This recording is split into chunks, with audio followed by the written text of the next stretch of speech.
দুর্নীতিতে zero tolerance. এবার তদন্ত কমিটি গঠন করল রাজ্য সরকার। সরকারি প্রকল্পে কাটমানি, টাকা নয় ছয়ে তদন্ত কমিশন গঠন করা হলো। কমিশনের নেতৃত্বে হাইকোর্টের অবসরপ্রাপ্ত বিচারপতি বিশ্বজিৎ বসু, কমিশনের সদস্য সচিব রাজ্যের সিনিয়র আইপিএস অফিসার কে জয়রামন। 1 জুন থেকে কাজ শুরু করবে নতুন তদন্ত কমিটি। আশা করি 30 দিনের মধ্যে সুপারিশ করবে তদন্ত কমিটি। কমিশনের সুপারিশে পদক্ষেপ, টাকা উদ্ধারের চেষ্টা করব। আমফান, মিড ডে মিল, আবাসে দুর্নীতির বিরুদ্ধে পদক্ষেপ চায় জনগণ। তদন্ত কমিশন গঠনের পর ঘোষণা করলেন মুখ্যমন্ত্রী শুভেন্দু অধিকারী।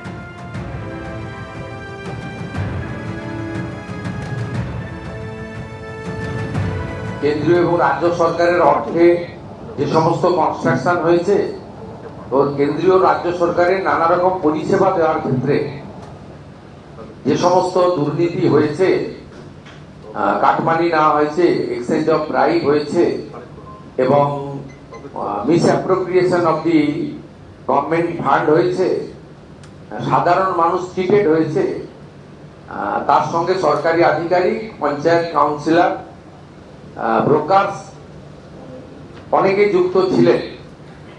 এই বিষয়ে আমাদের একটি ইনস্টিটিউশনাল করাপশনের কমিশন তৈরি করার কথা ছিল। আমাদের রিটায়ার্ড জাস্টিস মাননীয় বিশ্বজিৎ বসুর নেতৃত্বে আমরা এই কমিটি আজকে তৈরি করলাম। 1 জুন থেকে এই কমিটি ফাংশন শুরু করবে। জোড়া কমিশন গঠন করা হয়েছে। গতকালই এই ঘোষণা করেছেন মুখ্যমন্ত্রী শুভেন্দু অধিকারী, যার মধ্যে এতদিন পর্যন্ত কাটমানি, সিন্ডিকেট, তোলাবাজি যারা করেছে সেই সমস্ত পুরনো ঘটনার এবার কিন্তু প্রকাশ্যে আসবে, ফাইল রিওপেন করা হবে এবং নতুন অভিযোগ নেওয়া হবে। নেতৃত্বে কমিশনে রাখা হয়েছে কলকাতা হাইকোর্টের অবসরপ্রাপ্ত বিচারপতি বিশ্বজিৎ বসুকে এবং সেখানে সদস্য সচিব হিসেবে রাখা হয়েছে কে জয়রামনকে।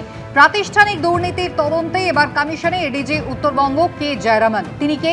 এসজেডিএ দুর্নীতির তদন্তে আইএএস অফিসার গোদালা কিরণ কুমারকে গ্রেফতার করেছিলেন 2013 সালের নভেম্বর মাসে। এসজেডিএর প্রাক্তন সিইও গোদালা কিরণ কুমারকে এই কে জয়রামন তিনি গ্রেফতার করেন। সেই সময় শিলিগুড়ির পুলিশ কমিশনারের দায়িত্বে ছিলেন কালিয়াপ্পন জয়রামন। এরপরে তাকে গুরুত্বহীন পদে বদলি করে দেওয়া হয়। প্রাথমিক নিয়োগ দুর্নীতি থেকে জিটিএ শিক্ষক নিয়োগে দুর্নীতি, একাধিক মামলায় কড়া অবস্থানের জন্য পরিচিত অবসরপ্রাপ্ত বিচারপতি বিশ্বজিৎ বসু।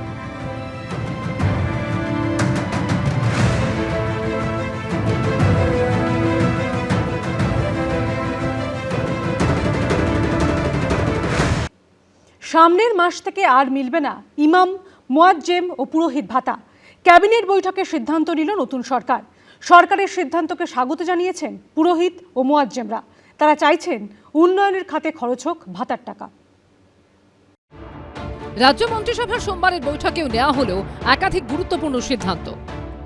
ধর্মীয় শ্রেণীবিন্যাসের ভিত্তিতে যে প্রকল্পগুলি চালু ছিল তা আগামী মাস থেকে বন্ধ করে দেওয়া হচ্ছে। অর্থাৎ পুরোহিত ও মুয়াজ্জেম ভাতা বন্ধ করার সিদ্ধান্ত নিল রাজ্য সরকার। তথ্য ও সংস্কৃতি বিষয়ক দপ্তর এবং সংখ্যালঘু বিষয়ক ও মাদ্রাসা শিক্ষা দপ্তরের অধীনস্থ ধর্মীয় শ্রেণী বিন্যাসের ভিত্তিতে প্রদত্ত সহায়তামূলক প্রকল্পসমূহ বন্ধ। এই মাস চলবে, পরের মাস থেকে এটা বন্ধ করা হচ্ছে। এতদিন রাজ্যে ইমামরা পেতেন মাসিক 3000 টাকা করে, পুরোহিত ও মুয়াজ্জেমরা 1500 টাকা করে ভাতা পেতেন।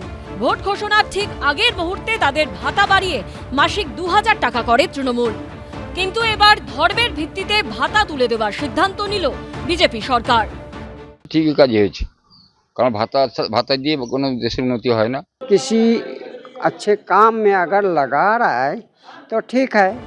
2011 সালে রাজ্যে ক্ষমতায় আসার পরের বছরে 2012 সালে ইমাম মুয়াজ্জেমদের ভাতা ঘোষণা করেছিলেন মমতা বন্দ্যোপাধ্যায়। তৎকালীন রাজ্য সরকারের এই ঘোষণা নিয়ে কম বিতর্ক হয়নি। এরপর 2020 সালের অক্টোবর থেকে পুরোহিতদের জন্য মাসিক ভাতার ঘোষণা করেন মমতা বন্দ্যোপাধ্যায়। বিজেপি সরকার ক্ষমতায় আসার পর এবার ধর্মীয় ভিত্তিতে প্রাপ্ত ভাতা নিয়ে বড় সড় সিদ্ধান্ত নিল। এটা খুব ভালোভাবে দেখছি, কারণ এই ভাতা বা বেকারদের এ দিয়ে কোনো উন্নতি হয় না। সাধারণ মানুষের যত উন্নয়ন হয় আর সরকার যখন আছে যা করতেছে সেটা ভালোই করতেছে। 2000-1000 টাকা ভাতাতে তেমন কিছু উন্নতি হয় না, এই জন্য আমার ভাতার প্রতি অত ইন্টারেস্ট নেই। সরকারি কোষাগারের এই বিপুল টাকা বাঁচলে কি অন্য খাতে উপকৃত হবেন যোগ্য প্রাপকরা? প্রদ্যোৎ সরকার, সুদীপ চক্রবর্তী ও বিটান চক্রবর্তী রিপোর্ট, এবিপি আনন্দ।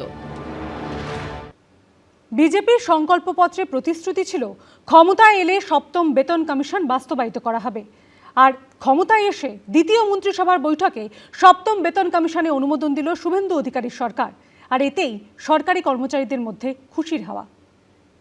কর্মচারীদের বেতন কাঠামো সংশোধনের লক্ষ্যে সপ্তমতম রাজ্য বেতন কমিশনের গঠন।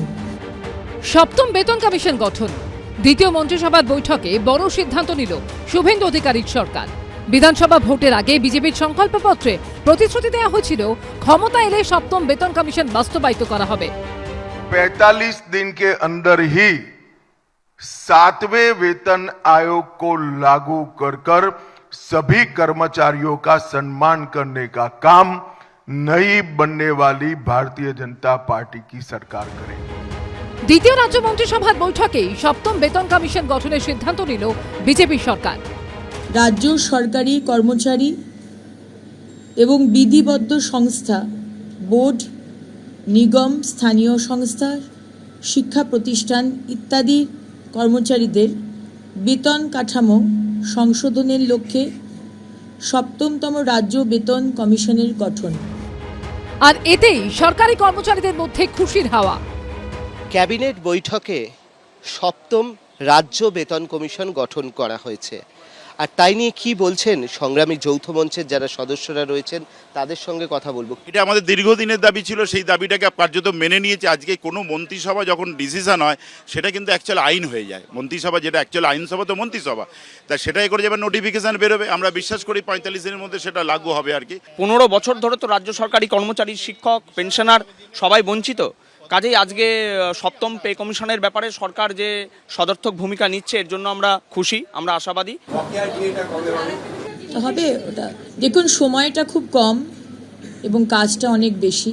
ডিএ বা অন্যান্য বিষয় অত্যন্ত গুরুত্বপূর্ণ এবং গ্র্যাজুয়ালি সেটা আলোচনা হবে।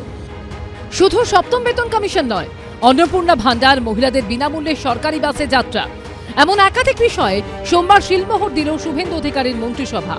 দীপক ঘোষ, শুভেন্দু ভট্টাচার্য ও কমল কৃষ্ণদের রিপোর্ট, এবিপি আনন্দ।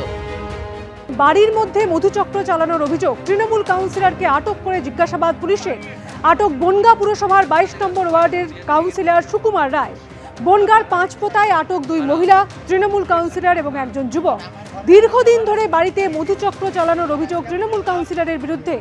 আইন অনুযায়ী পদক্ষেপ নেবে পুলিশ, এমনটাই প্রতিক্রিয়া বিজেপি।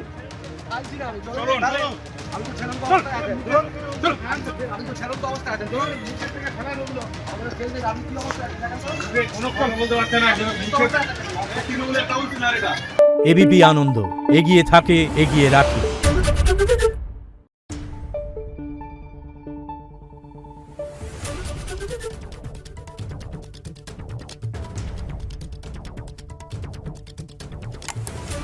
Thank you.